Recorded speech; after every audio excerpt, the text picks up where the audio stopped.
A viewer told me that I'm too animated. I'm too animated to do the news. That's what she said. I looked at her profile picture, and it really appeared that she needed or needs some animation in her life. So, welcome to the Don McKay Show. Of course, here on RadioOnFire.com, political news, entertainment, and of course, as I said in the beginning, animation. All right, animation. We're not going to be talking about the news, in this low monotone. I'm going to be animated. I'm going to be excited. I'm going to be angry when I'm angry, and I'm going to be happy when I'm happy. All right. Of course, everything's not for everybody. Right. But I'm here weekdays, 4 p.m. New episodes, RadioOnFire.com. See past episodes, of course. Instagram, Facebook, Twitter, YouTube, LinkedIn, Stitcher Radio, SoundCloud, Audio Mac, YouTube. Did I say YouTube? We're out there. Okay, we're out there. So the Obamas, America's favorite couple, arguably my favorite couple, next to my parents, of course. But the former president and the first lady were in Chicago for the third annual Obama Foundation Summit. This is a 2-day event in the Illinois Institute of Technology in Bronzeville. Now, it brings leaders from around the world to exchange ideas and knowledge and all of that stuff. So it's a big deal that they have going on out there. Among speakers are Ava, excuse me, no disrespect, DuVernay, actor Billy Porter, who last time I saw him on TV was wearing a dress. Actress, musicians, all types that come for this big event. The event also featured the first look at the latest redesign for the Obama Presidential Center in Jackson Park. So salute to them. President Obama and Mrs. Obama, Miss Michelle Obama, they keep it classy. Say what you want to say about them. If we could have him as president, things would be a lot smoother. But everybody, of course, does not want that. But it can't happen anyway, so no need to even dive in on it. But the Obama Foundation Summit, as I said, third annual underway, and day 2 is tomorrow. So in addition to that, we're going to talk about the city council banning gag orders in police brutality and discrimination cases here in Baltimore. We're going to get into that in one moment. So get ready for the biggest party weekend of 2019, the first annual DJ Kenny K Old School Holiday and Family Reunion Party. Saturday, November 30th, 2019, 8 p.m. to 8 a.m. at the Radisson Hotel in downtown Baltimore. Old school Baltimore partying on another level. People used to party with us back in the 90s, early 2000s. We're going to do it like that. It's Thanksgiving weekend, and this is also an appreciation party for teachers and Parks and Recs. Advance tickets, $25. You can get those. M&K Music Warehouse, Marshall's Music, No Limit Communications, All in His Hand Barbershop, the Radio on Fire News Studios here. Music by DJ Kenny K, Sean Marshall, DJ Scotty B, DJ Angelo, DJ Deke, Rod Lee, and of course, yours truly, DJ Don McKay, all hosted by B More Russ and Conan. Hotel rates, $84. For more info, 443-509-7051. It is the first annual DJ Kenny K Old School Holiday and Family Reunion Party. So the Baltimore City Council passed a bill yesterday that bans the use of gag orders in settlements of all police brutality and discrimination cases. All right? And they are raising the transparency of all this through the city's litigation system. What does this mean? Are we excited about this? Yes, we're definitely excited about this. The bill is titled Transparency and Oversight in Claims and Litigation. So this is a big deal. We've been talking about this and the need for this. So the bill was introduced. Let's give Shannon Sneed some credit here. Councilwoman Sneed introduced this bill over the summer, back in July to be exact. Now, dozens of city residents testified before the council in September, and talked about experiences with the gag order as it relates to lawsuits, settlements. Many people called them abusive, hush money. These people could not talk about their cases. The city of Baltimore often required court-mandated silence from people seeking to settle their cases against city workers in order for you to receive your payout, right? You want to get paid, you can't talk about it. Well, where they do that at? This is crazy. Meanwhile, the city workers were allowed to discuss the case as they saw fit whenever they wanted to. So this is the type of abuse that was being addressed with this bill, Transparency and Oversight in Claims and Litigation.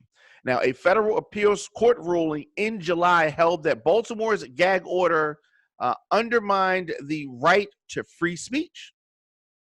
The judge's written opinion noted that the city solicitor, Andre Davis, had said that around 95% of Baltimore's settlement agreements include some type of non-disclosure clause. This new bill here, prohibits the Baltimore City Department of Law from approving settlements that forbid claimants to disclose their terms. Now, what does that mean? That means that people that receive settlements can talk about them. They can talk about the details of them. This was not something that could happen before without people losing the money. Now, the bill also requires the Department of Law to publicly post claims against Baltimore City regarding police misconduct and unlawful discrimination on its website twice a year. So previously, we did not know the details. We did not know the who, the what. And I think this 2 times a year is kind of, it's kind of light, but it's a start. And the fact that people can come and talk about it, that's big, because I'm definitely going to be talking to some people. Definitely going to be talking to some people. And so in addition to that, it also requires the Department of Law to tell the city council about significant litigation, meaning a settlement that exceeds $100K, or a settlement that requires a city employee take, continue, or discontinue a certain action or practice.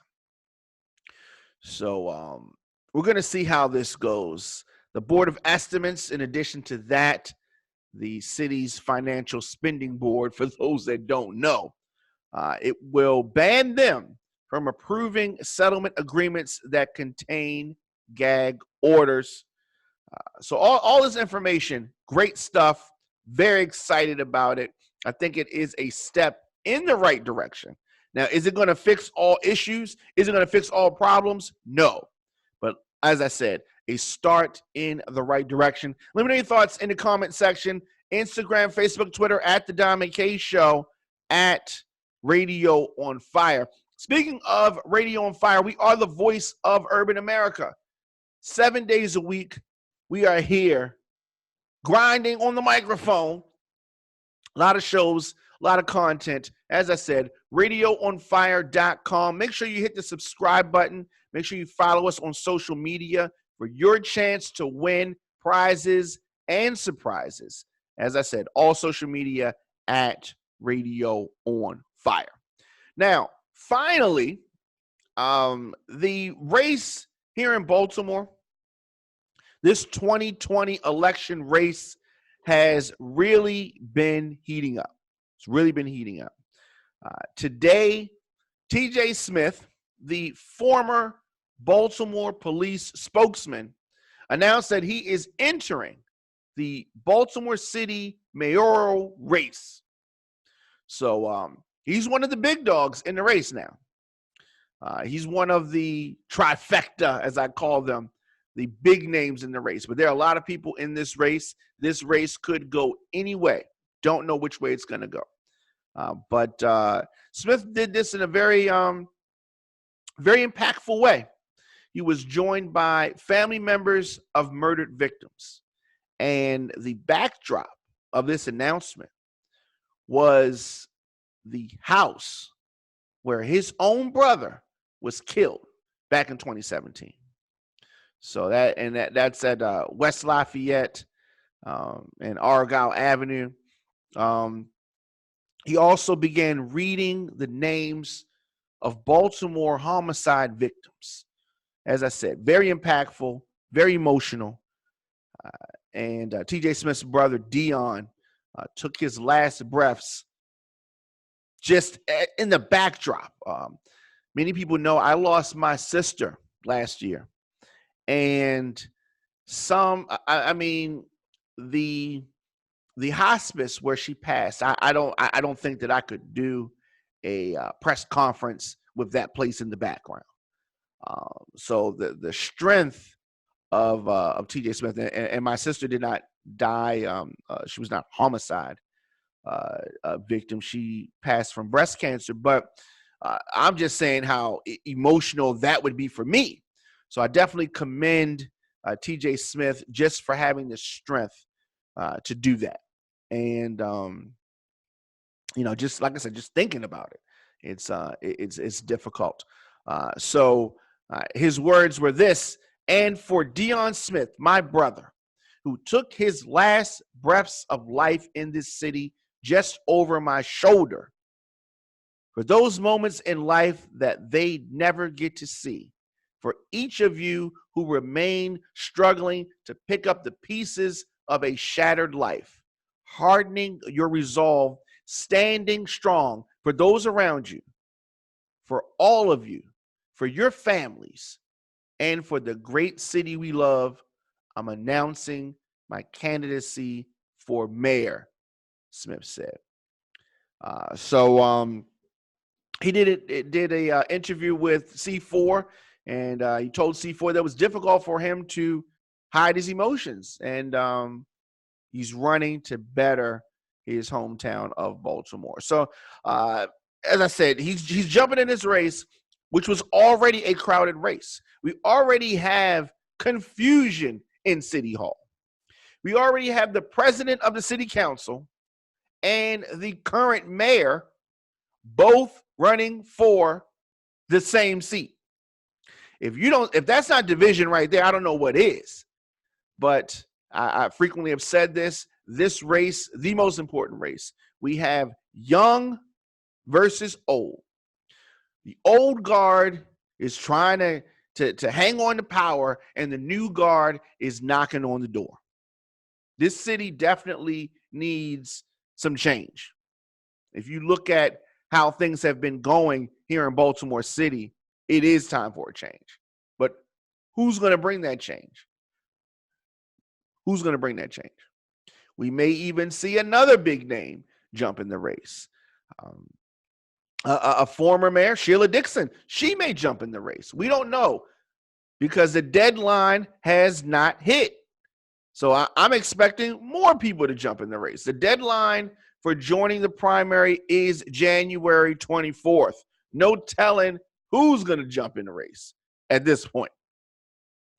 So Smith's campaign runs with the slogan of "Think Different," and he's trying to appeal to voters who are tired of repeat scandals in city government and increased violence, right? So the repeat scandals means that we have to have a new crop of people, right?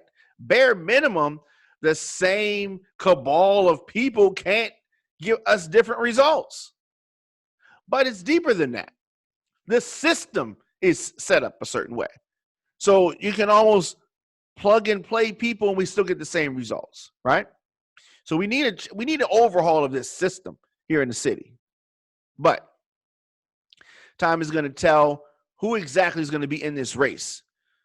But as I said, the big dogs in the race, and there are many people in the race. So I don't want to diminish any of the lesser known candidates because one of them could just swoop in.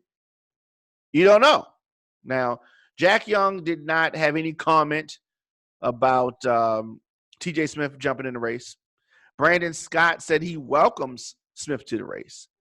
And Smith, who grew up in Northwest Baltimore, is very accomplished. He has 2 master's degrees, one in management and leaders from Hopkins, and one in strategic communications from Washington State University. So I'm looking forward to reading up more on TJ Smith's platform, what he plans to bring. I've met him on several occasions. Definitely a good guy. Definitely somebody that has Baltimore City's best interest in heart, and definitely somebody who's capable of doing the job. So I definitely encourage people. This is the most important election of your lifetime. In this time of great peril, great division, great emotions, but this is the best opportunity to bring change. So it's a time of excitement as well. It's not all bad because this could be the turning point for the future. Let me know your thoughts in the comment section. Instagram, Facebook, Twitter, at The Diamond K Show, at Radio on Fire. Of course, for any booking information, djdiamondk@gmail.com. Past episodes of the show, radioonfire.com/Diamond K. And I'm here live weekdays, 4 p.m., radioonfire.com. I will see you guys tomorrow.